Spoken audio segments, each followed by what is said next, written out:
appreciate you running that camera. When you say start, we started? Yep. We started. And we are back. Alright. This is the ThreeZo Show this Monday night where we have great discussions about things that matter. I'm your host, ThreeZo. This is your hostess, Ronnie C. Ronnie C. This is your host, MC. MC. And this is your Mrs. Berry, hostess. Mona. Who says sweet on the inside. I mean, she says, what did you say it? Huh? Yummy. She says yummy on the inside. She says yummy on the inside. You said something like that. She said they're yummy, so that's good. That's what she said. Hostesses. Friends. Yeah, we know. Yummy. We know. Alright, so we were talking about guns on campus. MC brought up a good point. And he said, start though, shout out to Phoenix, Arizona, tuning in on the slide. What? I never answer my phone, so there you go. Shout out to Phoenix. She misses my voice, so this is the one that that's what's up. And I'm sorry if I misspelled your state name and all that, but she says to put my phone away and pay attention. Yes, dear. Look at it. So behaved. So well behaved. Can't never get him to do that in person.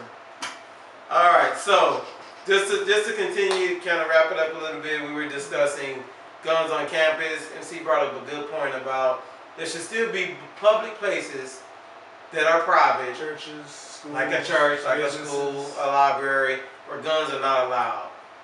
Or people should have the ability to say that I don't want it in their own businesses or in schools or whatever. Right, so guns should be allowed to be prohibited at the door. So to wrap it up, I always wrap it up. So to wrap it up, I'm against it, but for very different reasons. I think there's a line somewhere, but that's cool. That's cool. I agree with that. I am in agreement that we always need checks and balances. And I've probably avoided a lot of ass whoopings, and other people have avoided a lot of ass whoopings for having checks and balances out there in the street. You don't go running your mouth off to 6 people. You just don't do it. You know? Happen to you.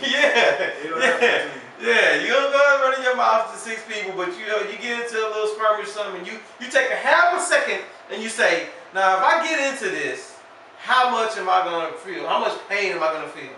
So that's kind of what it is when you have someone else with a gun and you decide, okay, today is a good day to die. I'm going to shoot some other people. But wait a minute, they might shoot me too. That's a whole different type of bullshit courage as opposed to, oh, I got 18 clips, I got 72 rounds, I'm about to go kill 72 people.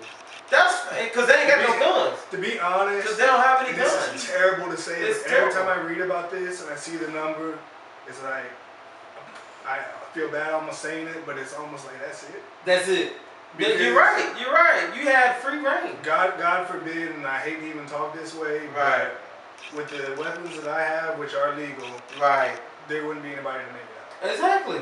That's very true. It's very true. I understand what you're saying. Playing devil's advocate, yeah, you were like, it's amazing. It's only 6. It's only 16. So yeah. So let's listen to True Prodigy. Can we get that? Can you read that question from me? Yeah, he is. If you. Yeah, let her read. She's speaking. Use your voice. Yeah, finally. Use your words. Okay, True Prodigy, one of our fans that are well done, says the idea is if you can't tell who has a gun, how the hell is anyone going to feel comfortable doing anything crazy, not knowing who could be strapped? That's right. That's true. I can't really identify it if someone's carrying. I mean, you would think you can because the thing is kind of bulky and a gun's not like super slim. But really, I don't think I've ever spotted anyone that has one on them, like with the whole gun strap shoulder thing. I've never. You're not looking for it. You're gonna see them. They just walk right by. Well, you wouldn't, because there are people walking around you with guns and you don't even know. Right. Yeah, exactly. I wouldn't know. So yeah, that's kind of the thing. It's like, would I want to do anything and say anything crazy? Would I be afraid to act normal because somebody might go off, or do I really want to cause a scene and fight over this girl? If would let that stuff go away? Exactly. And I think, I have to honestly, I have a son, And so that means that I have another human being in this world that I want to be safe, but I can't control his actions. That's what that means. I want to say that, you know, me individually, I'll pick good fights to fight. You know, it's something worth it. But is anything really worth dying over that's not somebody else dying? Is what I'm saying. You know, do you really want to take anything else to that level? But that's not necessarily the thought process. We don't know what all these people.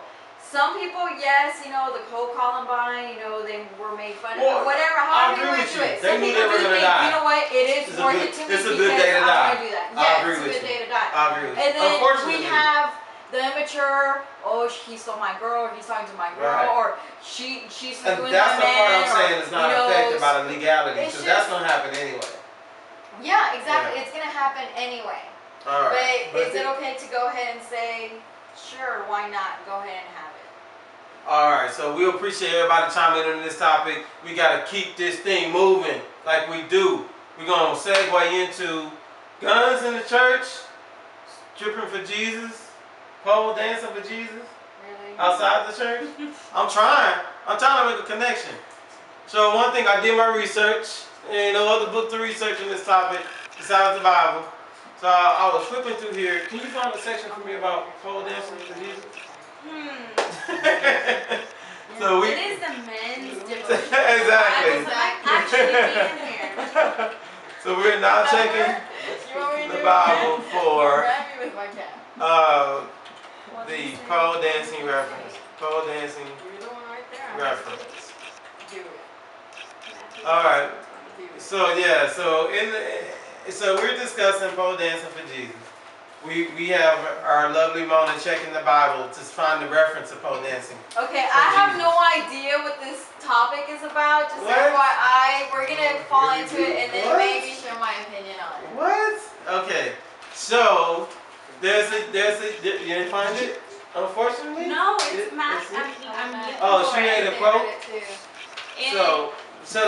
Tell us about it. We're listening.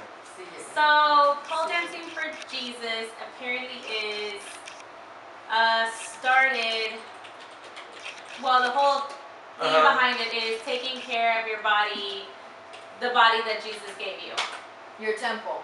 Your temple. Your body is your temple. Your body is your temple. To keep it in the best shape of your life. And what's her name? Crystal Dean. Crystal Dean. A Southern Baptist. Actually, you know, that's a really good way to exercise. Oh, so you're okay with pole dancing? For exercise? For exercise, hell yeah. And it's fun. And it's fun. Oh, you're okay with it because it's fun. But can any of y'all tie it into your church? That's the question. Can she put pole dancing for Jesus and it be okay? Does that make it okay? Can you pole dance? Yes. Are you pole dancing in a strip club? That's a different story. You really can't tie that to your church. I'm sorry. You really right. can't. So she's not. So she's trying. So you feel like she's just doing it as an exercise to keep her body fit. Yes, definitely. You want to keep yourself healthy and. I think if their church allows it, I mean every church is different. Well, yeah. And okay, go ahead. If your church allows you to promote it in this way, and if everyone's okay with it, I mean everyone's not gonna be okay with it, period. But they're doing it. I mean, who are we to judge? Isn't that what we're taught, not to judge people? So if they want to pull down for Jesus, so her company is not church related, and it's not church related. But what she said was, if you bring a script, what they call them? Program. If you bring a program from morning service to the strip lesson to the pole dancing. Pole dancing is not stripping. Pole dancing. If you bring a morning program to the pole dancing class, you get a discount or it's free or something like that. So that's why she titled it Pole Dancing for Jesus, because she's gonna encourage people to go to church first, encourage women to go to church first, and then come to her business. And they dance to uplifting contemporary Christian music. Right. So okay, right there.